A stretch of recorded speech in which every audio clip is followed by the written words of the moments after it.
एका ठिकाणी एका परिसरामध्ये राहणारं एक नवरा बायकोचं जोडपं होतं. सगळं काही सुरळीतपणानं सुरू होतं. पण मात्र सगळं काही सुरळीतपणानं सुरू असतानाच जेव्हा जेव्हा नवरा कामाला बाहेर जात होता तेव्हा त्या महिलेला बाहेरच्या एका परपुरुषाचा नाद लागलेला होता. त्या महिलेला आता नवऱ्यापेक्षा तो बाहेरचा पुरुषच मोठ्या प्रमाणात आवडू लागला होता. जेव्हा जेव्हा नवरा घरी नसायचा तेव्हा तेव्हा ती प्रियकरासोबत अगदी मनमोकळेपणानं बोलायची आणि कधीकधी नवरा घरी नसतानाच प्रियकराला घरामध्ये बोलवायची, त्याच्यासोबत सगळं काही मनमोकळेपणानं करायची. आता या संपूर्ण गोष्टीची भानगडीची कल्पना त्या महिलेच्या नवऱ्याला लागली होती, म्हणून त्या दोघांमध्ये वाद आणि विवाद होत होते. पण मात्र बायकोला कुठं जास्त डोकं लावावं म्हणून तो नवरा जास्त काही तिला बोलत नव्हता. म्हणून त्या महिलेची हिंमत अजून मोठ्या प्रमाणात वाढत चालली होती आणि ती परपुरुषासोबतच नको ते कृत्य मनमोकळेपणानं करत होती. मग हे सगळं करत असताना तिचा नवरा तिला मोठ्या प्रमाणात विरोध करू लागला होता. आजूबाजूला परिसरामध्ये सुद्धा त्या महिलेच्या लफड्याची माहिती समजलेली होती. पण मात्र त्यांच्या भानगडीत आपण कशाला पाडायचं, काय करायचं तर करू द्या म्हणून आजूबाजूचे लोक फक्त बघ्याची भूमिका घेत होते आणि त्या नवऱ्या बायकोच्या नात्यामध्ये काहीसुद्धा बोलत नव्हते. मग एक दिवस त्या बायकोनं नवऱ्यासाठी स्पेशल अशी बिर्याणी बनवली. त्याला बिर्याणी खाऊ घालण्यासाठी चांगली चविष्ट बनवली. नवऱ्याला जवळ बोलवलं, जवळ बोलून त्याला बिर्याणी खाऊ घातली. पण मात्र बिर्याणी खाऊ घातल्यानंतर त्यानं पोटभर जेवण केल्यानंतर तो जो नवरा आहे त्या ठिकाणी सनाट झोपी गेला.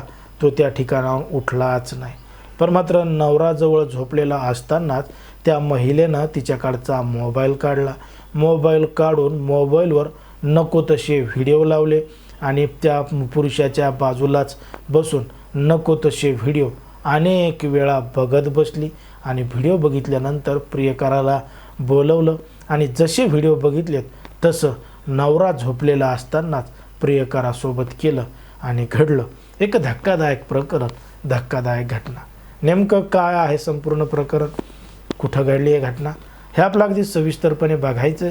पण जर तुम्ही अजूनही आपलं चॅनल सबस्क्राईब केलं नसेल तर लगेचच करून घ्या आणि बाजूला असणाऱ्या बेल नोटिफिकेशनलासुद्धा ऑन करायला विसरू नका. आता ही जी संपूर्ण घडलेली घटना आहे ती आहे आंध्र प्रदेश राज्यातील गुंटूर जिल्ह्यातील चिलूउरू गावामध्ये घडलेली संपूर्ण घटना आहे. आणि या ठिकाणी या परिसरामध्ये राहणारं एक नवरा बायकोचं जोडपं आहे. सुरुवातीला सगळं काही सुरळीतपणानं सुरू होतं, पण मात्र त्या महिलेला विवाहबाह्य संबंधाचा नाद लागला होता. म्हणजे नवरा सोडून दुसऱ्या पुरुषासोबत त्या महिलेचं लफडं सुरू होतं. मग एक दिवस दोघंजण मस्त संध्याकाळी बिर्याणी खाऊन झोपले होते. पण मात्र बिर्याणी त्या पुरुषानं मोठ्या प्रमाणात खाल्ली होती आणि बिर्याणी खाऊन त्याला गाढ झोप लागली होती. आणि गाढ झोप लागल्यानंतर जेव्हा दुसऱ्या दिवशीची सकाळ झाली तेव्हा दुसऱ्या दिवशी सकाळ झाली तरी तो लवकर उठत नव्हता. म्हणून त्या बायकोनं नवऱ्याला हलून उठवण्याचा प्रयत्न केला, पण मात्र तरीसुद्धा तो उठला नाही. म्हणून त्या महिलेनं जोरजोरात आरडायला वरडायला सुरुवात केली. आजूबाजूचे लोक जमा करायला सुरुवात केली. मग आजूबाजूचे लोक जमा झाले, पाहिलं तर तो व्यक्ती मृत पडलेला आहे. तो हलतही नाही, डोलतही नाही. मग त्या मृत व्यक्तीच्या वडिलांना त्या ठिकाणी बोलवलं. वडिलांनी आणि जवळच्या मित्रांनी तात्काळ त्या पुरुषाला दवाखान्यामध्ये नेलं. पण दवाखान्यामध्ये नेल्यावर काय, डॉक्टरांनी चेक केलं आणि त्याचा मृत्यू झाला आहे असं सांगितलं. आता त्या महिलेवर अगोदरच संशय असल्यामुळं त्या मृतदेहाच्या वडिलांनी तात्काळ जवळच्या पोलीस ठाण्यामध्ये घडलेला प्रकार सांगितला. घटनास्थळी पोलीस आले. पोलिसांनी पंचनामा केला. आता ते मृतदेह पोस्टमॉर्टमसाठी गेलेला होता. पोस्टमॉर्टमचा रिपोर्ट यायचा बाकी होता. पण मात्र त्या जे मृत्यू झाला त्यांच्या वडिलांच्या तक्रारीवरून त्यांना सगळा काही संशय त्यांच्या पोराच्या बायकोवरच होता, म्हणजे सुनेवरच होता. म्हणून तिच्या विरोधात रीतसर पोलीस ठाण्यामध्ये तक्रार दाखल केली होती. जेव्हा पोस्टमॉर्टमचा रिपोर्ट आला तेव्हा रिपोर्टमधून समजलं की तो जो व्यक्ती आहे त्या व्यक्तीचं हार्ट अटॅकने किंवा नैसर्गिकरित्या मृत्यू झालेला नसून त्याचा गुदमरून मृत्यू झालेला आहे. कोणीतरी त्याचं नाक आणि तोंड दाबलं म्हणून त्याचा मृत्यू झाला आहे असं पोस्टमॉर्टमच्या रिपोर्टमधून समोर आलं. आणि त्याच्या शरीरामध्ये झोपेच्या गोळ्यांचं औषध असल्याचं सुद्धा त्या ठिकाणी समजलं. मग त्याला कोणतरी झोपेच्या गोळ्या खाऊ घातल्या आहेत आणि त्याचं तोंड दाबून नाक दाबून त्याला मारलंय आणि त्याच्यासोबत त्याची बायकोच होती. म्हणून सगळ्यात पहिले पोलिसांनी त्या बायकोला चौकशीसाठी ताब्यात घेतलं. सुरुवातीला तिनं उडवाउडीची उत्तरं दिली, मला काय माहीत नाही, रात्री आम्ही जेवण केलं, सोबत झोपलो, सकाळी उठून पाहिलं तर त्यांना हार्ट अटॅक आला, हार्ट अटॅकने त्यांचं निधन झालं, असा तिने बनाव रचला, अशी कहाणी पोलिसांना सांगितली. पण मात्र जेव्हा पोलिसांनी पोलिसांच्या पद्धतीनं त्या महिलेला विचारलं तेव्हा तिनं सांगितलं की लग्नाच्या काही महिन्यानंतर तिला एका पुरुषाचा नाद लागला होता. तिचं विवाहबाह्य संबंधाचं प्रमाण चालू होतं. त्याच गोष्टीची माहिती तिच्या नवऱ्याला समजली होती. म्हणून दोघांमध्ये वादविवाद मोठ्या प्रमाणात होत होते. म्हणून एक दिवस तिनं तिच्या नवऱ्याचाच काटा काढायचा ठरवला आणि त्याच्यामध्ये तिनं तिच्या प्रियकराचा हात घेतला, म्हणजे त्याची मदत घेतली. तिनं काय केलं, एक दिवस घरामध्ये बिर्याणी बनवली. ती बिर्याणी तिच्या नवऱ्याला खाऊ घातली, त्याच्यामध्ये झोपेच्या गोळ्याचं औषध टाकलं आणि त्याला पोटभर बिर्याणी खाऊ घातली. बिर्याणी खाऊ घातल्यानंतर तो सनाट झोपी गेला.